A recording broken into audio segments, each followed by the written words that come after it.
What's up, everybody, and thank you for checking out your girl Chi Chi on another reality recap.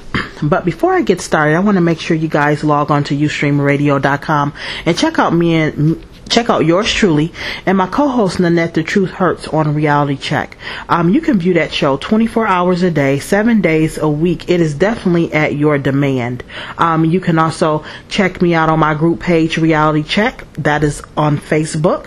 And you can also check me out on my personal Facebook page, Reality Check with Chi Chi. You can do that on Instagram as well as on Twitter. Let's get started talking about Real Housewives of Atlanta.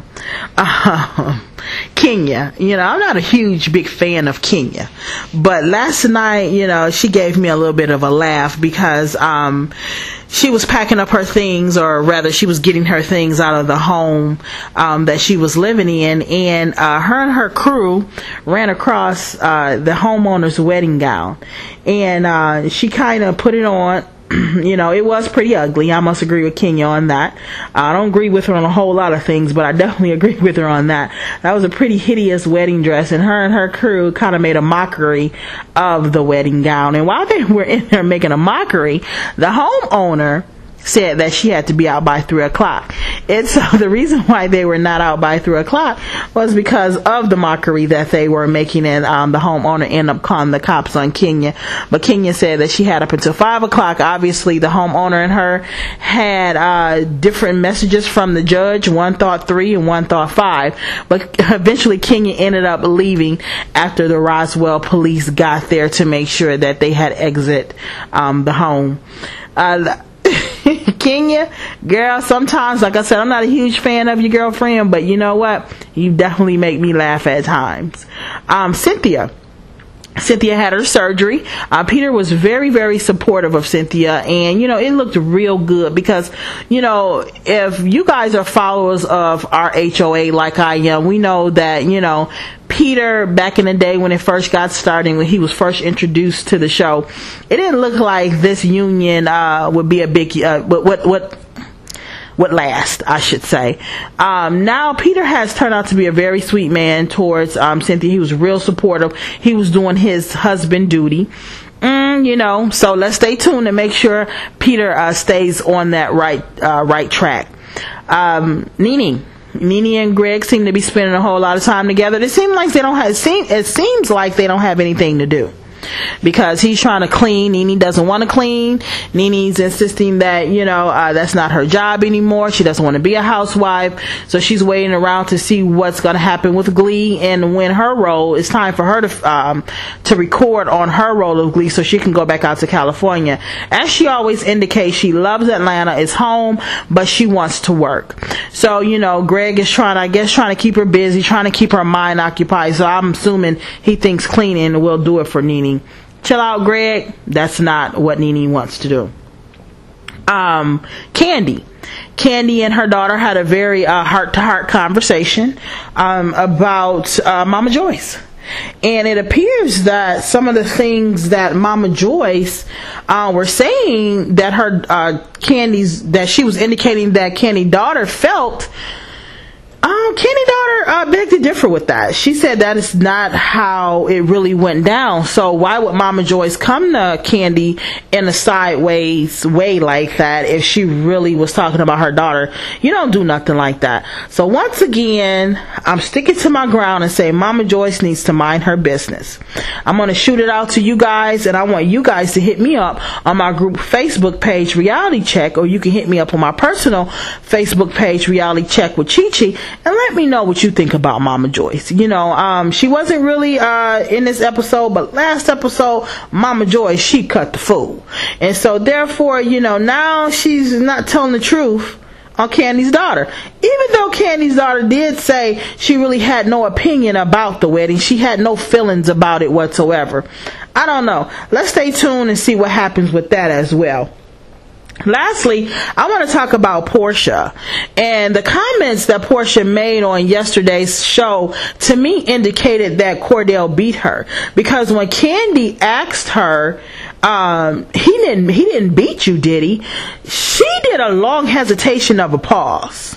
And when someone does that, I don't know about you guys, but when somebody does that to Chi, to me, you're lying.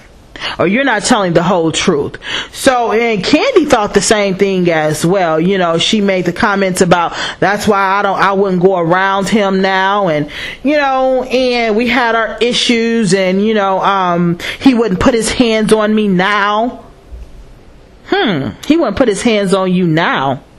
What do you mean about that? So that means that he did put his hands on you. And then she went on to say everybody gets shook every now and then. No, girlfriend, everybody don't get shook every now and then. There's a problem with that. So, you know, I mean, if Cordell did not beat her, she needs to go back and recant everything that she said on yesterday, because everything that she said, it indicated to me that Cordell definitely did put his hands on that young lady. And if he did, that is foul. And if he didn't, she's foul. Let your girl Chi know what you think about that, right? Hit me up on my group page, Reality Check. And you can also hit me up on my Facebook page, Reality Check with Chi. Let's move on. Let's move on to those lovely tankards. Thicker than water. What do you guys think about that show? You know what? To me, I find it hilarious. It's kind of quirky. They're Southern people. You know, they try to be flashy, but they're really not all that flashy to me, because they're so Southern and so down to earth.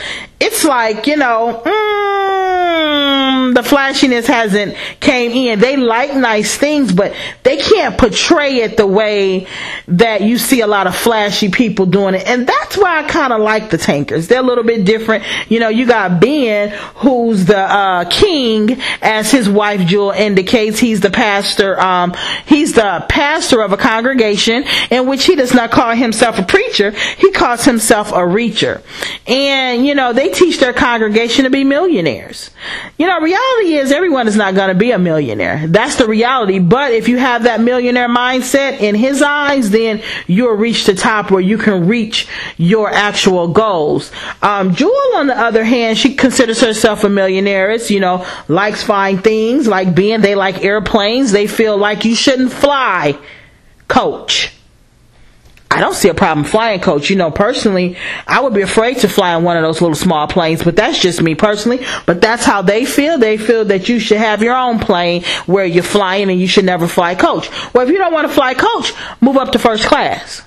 But getting on one of those little bitty planes, Chi not gonna do that. I don't think how popular and how demanding my time is. I'd rather fly a commercial plane any day. But that's the Tankers, and she has a millionaires club where she tries to, you know, woo these women and get these women to thinking that they can be millionaires. Hey, you know what? Somebody's got to do it. Then on the other hand, you have her sister Jewel. Her sister Jewel kind of disagrees. Jewel has a sister who disagrees with her tactics, her and being tactics. And on on tonight's episode, Jewel's sister and her husband downgraded from a huge home to a 2-bedroom apartment. And they didn't let them know, in my opinion, because they felt that Jewel and her husband would be very judgmental. And at that time, she just didn't want to, you know, she just didn't want to be bothered with it. And when they finally let Jewel know that they had moved, her and Ben went over there with these items, nice gift as a housewarming gift. And come to find out, they were like, where are we at? What is this?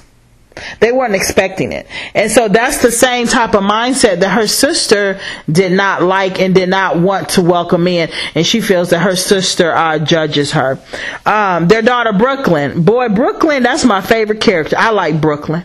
Because Brooklyn, you know what? When her daddy sit down and he asks all those children, what are you doing to become a millionaire? Brooklyn seems like the only one who's really spreading her wings and trying things out.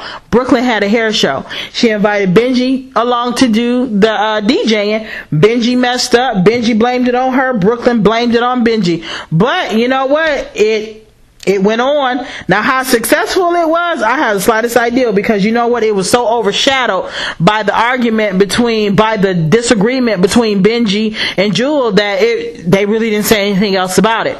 So, you know what? That's what happened with the tankards on tonight's episode. But you know what? I don't want to make a real judgment about the tankards, because some people would say, they don't like it, and some people may say, they do like it. Like, yay. But you know what? Bravo has been getting very rave reviews about this show, and the critics do like this show. So let's just stay tuned, and let's just keep our eye open for those tankers, and let's see what the tankers pull out of their hats for the upcoming shows.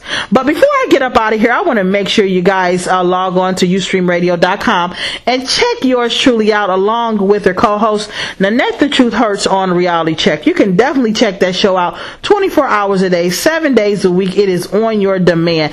The show is hilarious. We sit and we dissect all these reality shows, and where we give you their truth, but we also tell you our truth as well. You can hit your girl Chi Chi up on Facebook, Reality Check with Chi Chi. You can hit me up on Instagram, and you can also hit me up on Twitter.